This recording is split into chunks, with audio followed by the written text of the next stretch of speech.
Hey, thanks for tuning in to this LangFM bonus track. As I mentioned in the main episode with Michael Erard, he was kind enough to introduce me to several researchers at the Max Planck Institute in Nijmegen. But before we listen to what they have to tell us about their research, how about we start with a little story? The story of the piano in the basement.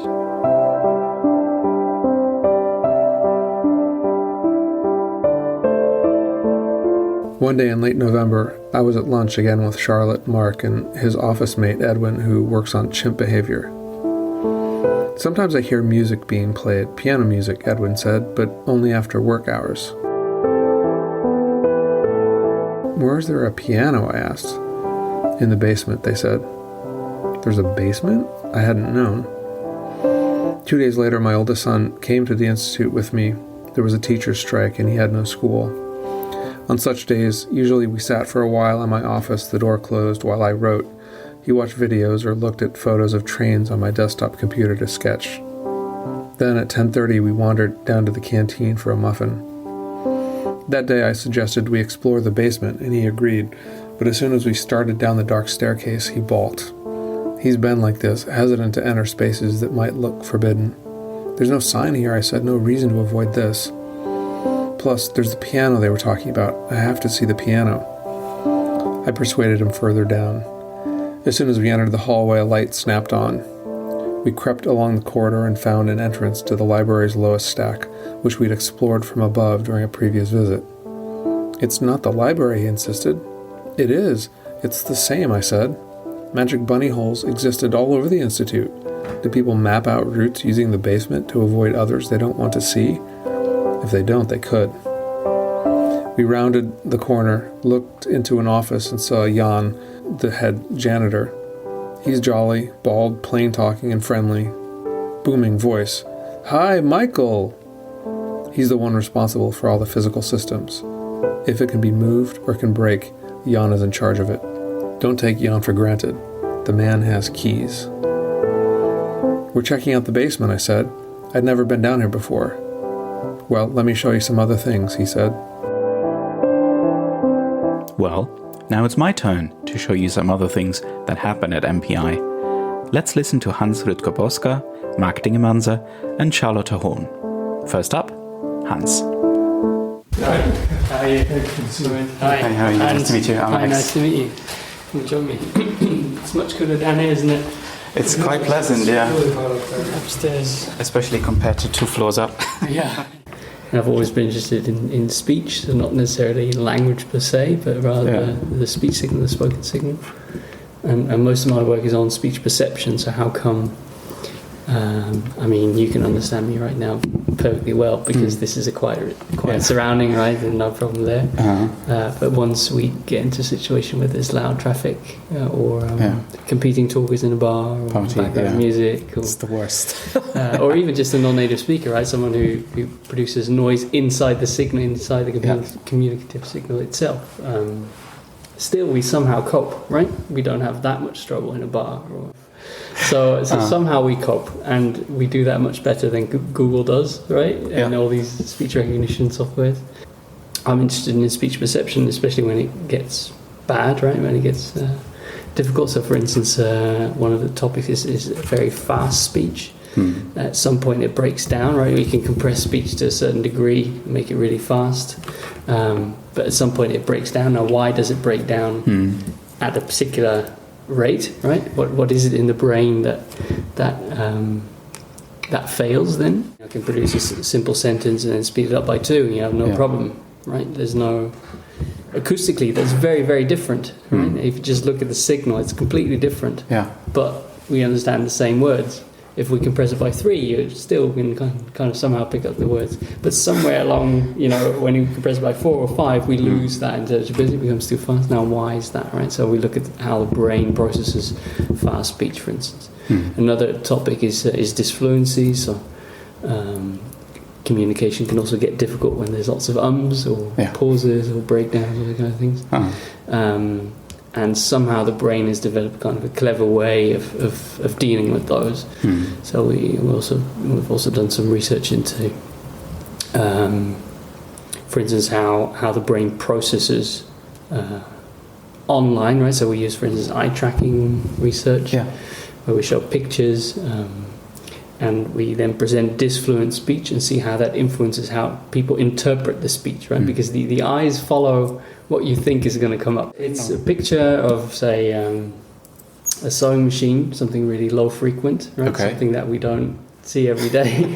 Spinning wheel, very low frequency items.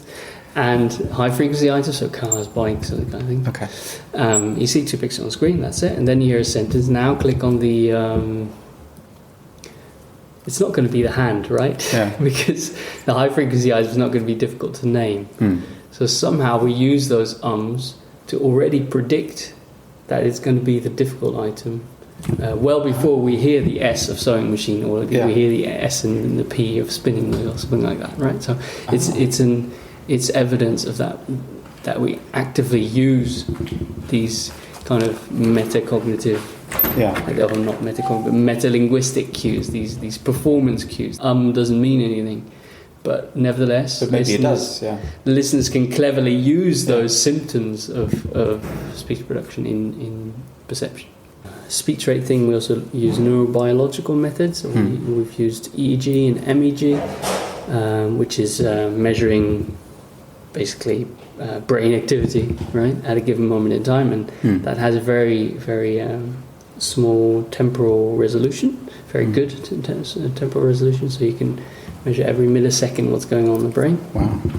And what we've been showing is that people actually track the rate of speech. So if we take a normal speech signal that has, I say 5 syllables every second, then we actually see in the brain a kind of a 5 beats a second response as well. So it's like the brain adjusts to what you hear. Right? Now if you compress that by 2, you end up with 10 beats a second, and you again see the 10 beats a second back in the brain. But once it gets too fast, so when we compress it by 3 or 4 or 5, we lose that correlation between brain and speech, basically. So it's like the brain tries to keep up, right, with the signal as it comes in, but somewhere it breaks down, and the moment it breaks down has been said to be relevant for the kind of brain waves that are in the brain. So the edge is around 10 hertz, right? Everything below 10 hertz is trackable, syllable rates below 10 hertz. And you'll find that languages all around the world will have syllable rates below 10 hertz. They do, And one reason might be, right, given all this neuro stuff, that the brain has been designed to track rhythms within this range and not outside the range. And therefore languages have evolved to be, within that range. So it's like you can kind of fool the brain to, as long as you follow its rules, you can help it to understand speech. And ideally, that's where you want to go, right? That's where you want to go for, people with hearing aids, elderly people who lose some of their hearing acuity, cochlear implants. That's ideally where you want to go. Understanding how speech perception works, what are the constraints that the brain, for instance, imposes, or the ears, or whatever. And if we can understand that, then we can apply it, right? So it's in the end, it's fundamental research, but it's driven by this idea of wanting to understand in order to be able to then tweak perception, right?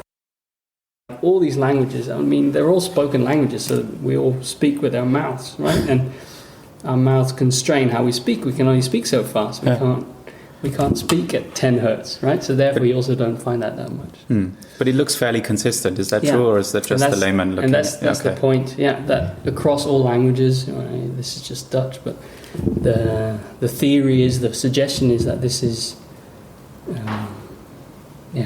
general across the board, simply because this is how our jaws work, and maybe even how our brains work, right? Our brains can't keep up with 10 hertz, so why would you speak above 10 hertz? Because sometimes there's this perception, at least, that some languages are quicker than others, like Spanish, for example, would be the typical example. And they sound so quick, but apparently that may just be individual perception. That's clearly a perception issue, because if you do the math, right? If you look at the acoustics, the signals itself, they're very comparable. Checks out. There's also stuff on speech rate where it's all within the same range.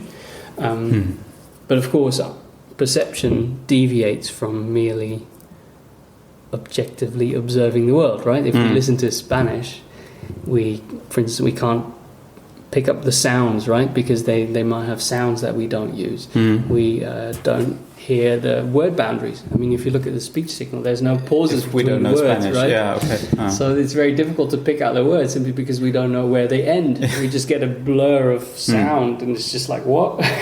So perceptually, that sounds a lot faster.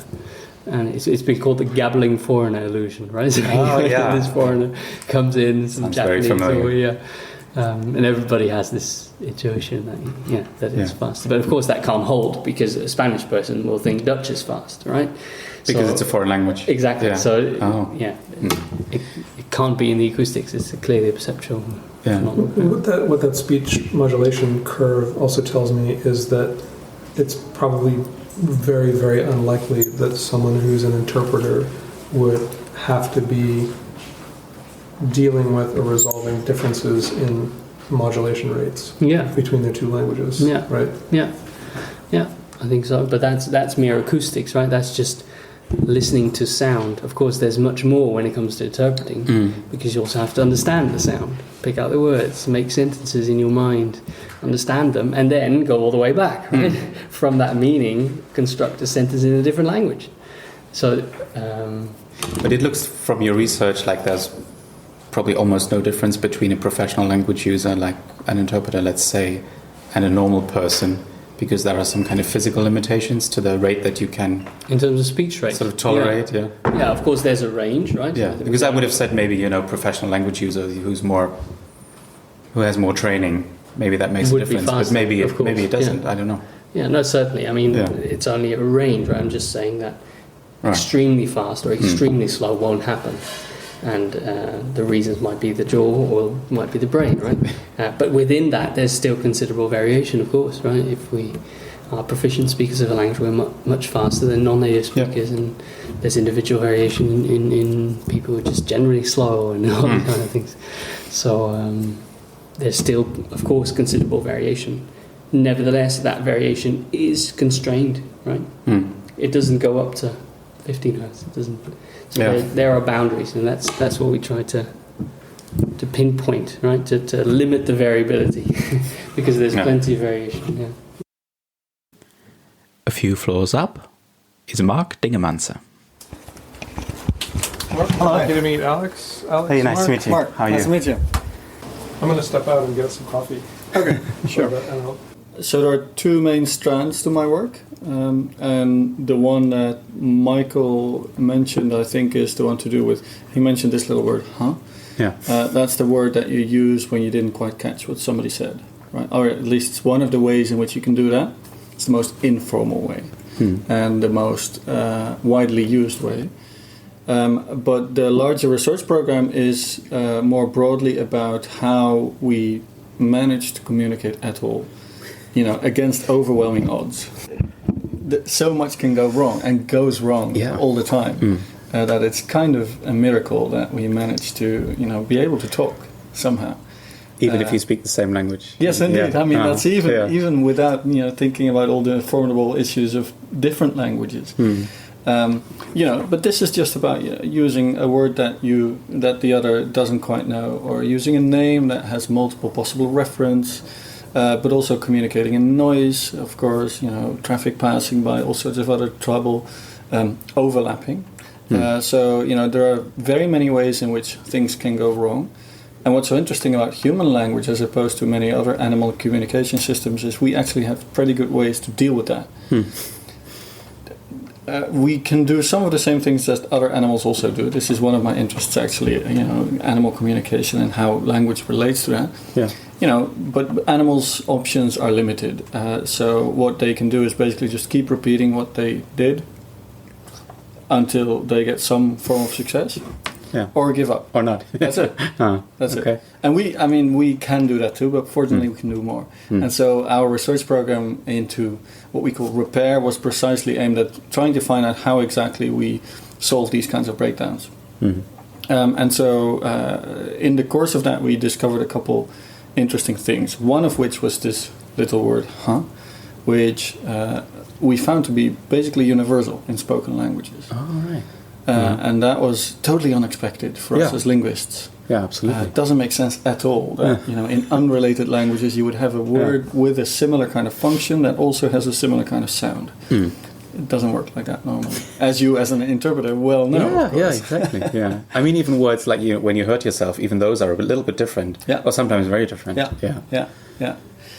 And so, well, this word is, I mean, it's a nuanced story in the sense that languages do have their own version of this word, but I can put it like this: every spoken language that we've been able to check, and that anybody else has been able to check, has a simple monosyllable that you can, with questioning intonation, that you can use to ask the other to repeat what they just said. And so in some languages it might sound like "hè." That's Dutch, my native language. I think German has a German is very similar version of that. Now in English, of course, it sounds a little more nasalized and with a less clear fricative at the beginning, so you don't quite go "hè," but more like "ah." In Spanish, the vowel is slightly different, so you go "e." But still, it's this monosyllable with questioning intonation in all of those languages. So it's never in another part of the vowel space. If you think about it as, you can go e or u or a, and then in this region there would be e and and so on. It's always in that region. It's never e or u. Which, there's no particular reason that it couldn't be, but it so happens never to be like that. So that was our first discovery, and one of the most interesting ones to do with, how people solve this universal problem. And the differences that you've seen between languages are linked to phonology, for example. Exactly. So a Spaniard would be hard pressed to pronounce a h like a h as we pronounce it. Yeah. So, but those are the main differences, and the only ones as far as we can tell. So basically, what you can say is this is a word that it's always in that same part of the possibility space, and it adjusts slightly within that space to the phonology of the language. That's it. It never, there is no example that we know of where the vowel goes beyond that little a or sound, for instance. And it so happens, of course, that most languages do have a vowel somewhere there, and then you pick it. That's basically how it works. And the reason that we think this is what we call convergent cultural evolution. We think that across the world, this is such a common communicative need that languages converge to find the same solution, essentially, to that need. And the need is not just it's not just about can I get you to say again what you just said, but we're under some pressure. In conversation, we take turns, and we do so at quite an amazing pace. We do so very quickly, normally, and we also know that when we're a bit slower, that invites all sorts of implicatures. So if you ask me what I'm doing tonight, and I'm slow to reply, you already know that this is going to be I'm busy or whatever. It's the pragmatics of exactly. Now, so that pressure is always there. Because it's always there, when we didn't quite catch what the other one said in the first place, we need some quick way of indicating that, and that's precisely what this little word gives you. So it's basically the simplest possible question word. It's really easy to plan. You basically just have to leave your mouth open, emit a little air, and make it a syllable with a questioning intonation, and off you go. So And so basically what you're saying is that this was a conversion, I think you said, of languages. This is not just some leftover from an ancient proto-language. So that's the thing that we are at present, of course, not able to say. It's difficult to say. I mean, in fact, when the paper came out, some newspapers writing about it said, "Oh, this is the oldest word. It's the most ancient word. It's the only word that we still have left from our." And it's just we can't say anything about that. So it could be that. But it could also be that languages independently just converge on that same option. And one reason to think that it's at least partly that second possibility is that we can now see this happening. So Danish is an excellent example. So in Danish you do have something like Danish is, of course, known as the language that minimizes everything. Yes. All the vowels smudged together and so on. Oh, yes. So, it makes kind of sense that what they have in the way of this interjection would be just a nasal, like But they also have another form, which they write with 4 letters as HVAD. So it's cognate with the Germanic what. Yeah. And it sounds nothing like it. It sounds like this. Huh? So Danish. So there's a tiny bit of labial dental closure there, which if you really want, you can hear it as but it doesn't. If you listen to Danes speaking casually, it just sounds like Yeah. Now, what's interesting there is that it seems that the way I look at it is this is the case of the question word in Danish. The one that we know from other Germanic languages to be like what or was and so on. That question word, getting caught up in this vortex of sort of selective pressures, wanting this interjection to be minimal, and it's being pulled into that same part of the possibility space where the other interjections of all the other languages already are. Yeah. So that's my reason for thinking it's not just that we are stuck with the oldest word, but even if we try to use a new word, it ends up getting pulled towards that same part of the space. Transcribed text, is that what you use? Only transcribed audio recordings of informal conversations. So, you can never ask somebody about these things because you can't trust people's intuition. I can't trust my own intuitions about this because these things are so much below our awareness. Ask anybody about whether they think or is a word or whether they think is a word, and they'll say, nah, these are just sounds, and I don't use them anyway because they're impolite and so on. Yeah. Whereas record them in an everyday conversation with their friends, and you see them or hear them using these words all the time. So that's what we did. We made recordings in field sites all over the world and traced. We didn't go listening for these sounds in particular. We instead looked for situations in which you can simply see things going wrong. So where you say something and then the other person does something, whatever it is, and then following that something, you do your thing again. So you repeat yourself in response to something that the other person did. Yeah.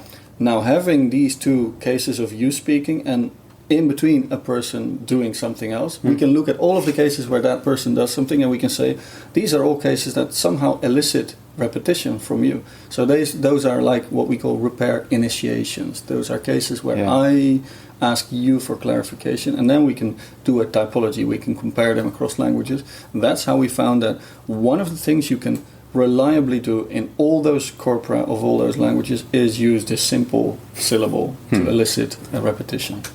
I would say speech. I would say even it's a word. Yeah. Some people think it's not, but it's just a sound. It doesn't make sense to me to say it's just a sound because you have to learn it. We found that it's not very common. And you mean the polite forms are not very common? Exactly. Yeah. So even in the most, even in English conversations or the other Western languages that we had in our sample, we know that these forms exist. But in informal conversations, they are highly infrequent. Instead, what you find is that when there are larger social asymmetries, or when there are special, work situations or more formal situations, that's when these things get mobilized. But in informal interaction, in the form that we use language most, these polite forms are least frequent. But they're there, but not in all languages, interestingly. What's so nice about is it's extremely efficient. So I put very low demands on your time by using it. And it's a very efficient way of solving that problem. So in a way, it's a good use of our time if I use the most efficient way that's available. What you do when you're being polite is you choose to convert some of the time that you might want to pay to efficiency. You choose to convert it to politeness to show that I'm doing more work essentially to be more polite. Yeah, there you go. Here I go. Michael wrote a book about it. Yeah, exactly. Yeah, there's another cool thing that we found, which was that in all languages, you can do something special with that word to signify that you're doing something special with the meaning. So, in particular, what you can do is you can make it more exaggerated, so to say. So you can go, to signify that now it's not just that I didn't hear you. In fact, I heard you quite well, perfectly fine, but I'm doing surprise in a way. I'm acting surprised, and so I invite you now not to repeat it, but just to say, yeah, isn't that amazing, and so on. And we know that use from American English and from Dutch. It's been documented in a few Western languages. Okay. But it's kind of cool that we've found that in all of the languages in our sample. So no matter where you are, you can do that same thing. You exaggerate the form to, in a way, exaggerate the meaning. And that same kind of operation on the form to get a particular meaning is available in all those languages. So there are several cues that in simple dyadic interactions that people use. I'm sure you know all of them. The most obvious one is syntax. Does it sound like it's syntactically complete? Mm-hmm. But that's never, a single cue. The interesting thing is that these cues are always cumulative. So usually a single cue isn't enough. So complete syntax in itself is just one sort of point in favor of this may be a possible place for a turn transition. So, for example, when it's a question, you would go up. But then But that could be a second question after that. Exactly. Yeah. But that would be two cues already in a way. You can tell something from the syntax. The word order in an English question is different from in a statement. So that's one cue. The other cue is intonation. Does it indeed go up? Then more evidence it's a question, and therefore now a response is required. And then there are things like, and I'm wondering whether this holds up in this scenario, and I don't think fully, there are things like gaze patterns, which are actually hugely important. So what people do in dyadic interaction is when they are close to finishing their turn, and it is something like a question, where the next speaker is obviously selected as next speaker, then they'll turn their gaze to that speaker. And then this is my cue, and now I go. And if that lines up with the syntax and the intonation and other available cues, then clearly you can go. And I'm wondering how much of that is available in this, because essentially all of the turns are pulled apart in this 4-person scenario, certainly.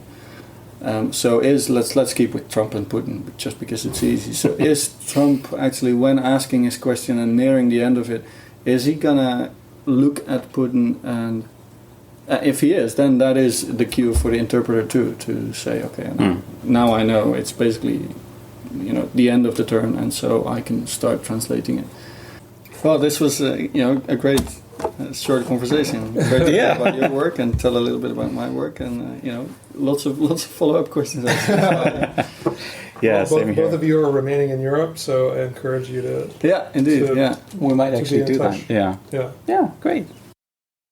One person that Michael worked closely with was Charlotte Horn, then the public outreach officer at MPI, and a dyed-in-the-wool Dutch woman. A couple of years ago, she spent 7 months living in New York City. She worked as a bike courier, a job she got as soon as she arrived. How did you think you could work as a courier if you didn't know the city, I asked. She shrugged. I'm Dutch. Dutch people figure if it involves a bike, they can do it. Charlotte and I spent a lot of time together. Actually, on the first day that I was here, it's 9 o'clock in the morning. You're here! I am doing PR and communications for the Institute. So I'm not a researcher. And were you the one who brought Michael on board? Well, that was Simon Fisher, who's a director here, and he... Just say yes. Yes. Just say yes. Yes, I did that. I'm the reason that he's Yeah. No, so yes, no. And obviously we worked together, just back and forth a little bit with some outreach things or press releases or stories or that kind of thing. Yeah. And your background is in communication or in science as well? Neurobiology. Yeah. And you then decided at some point that you're more interested in the communication aspect of the work? Yeah, translating of the work. Yeah. Translating as in making it understandable or approachable. Not a different language. But it is a way of translation. Yeah. Well, but also you do work in both English and in Dutch. I do. I work also in German, but that's because the Max Planck Gesellschaft obviously is German, and they communicate all their work in German. Only in German, or mostly? Interesting. Yeah, it's quite interesting because I started working in it. There was no one before that did communication, so I was found a lot, which was really great by a lot of people, but it was a very busy job. So I just got all of these requests, like, we have this is cool, this is cool, this is cool. And so I went in a lot, indeed, and talked to people, and I saw the experiments. And at some point, and this is what we spoke about as well, like, what is the Institute actually doing, right? Yeah. It's actually the only place in the world where we do only language research all in one building on so many levels. And that is sort of your selling point. But there's a lot of really interesting work here, obviously. So I was just saying to Michael, you could pop into any office and you could have a 3-hour conversation, which would be fascinating. People are so driven and so open, and I should have done that, actually. Just had like a random number generator. And just spun the wheel, and every day go like, well, let's see what's happening in 2017. Yeah, because even if you're here for a year, you don't get to meet everyone necessarily. No, I mean, there's so much you realize at the beginning, like, oh my God, I'm in a candy store. Exactly. And by November, you go, I'm so tired of candy. Too much candy. I can't eat any more candy. So you got to step back and digest it a little bit. Yeah. Sure.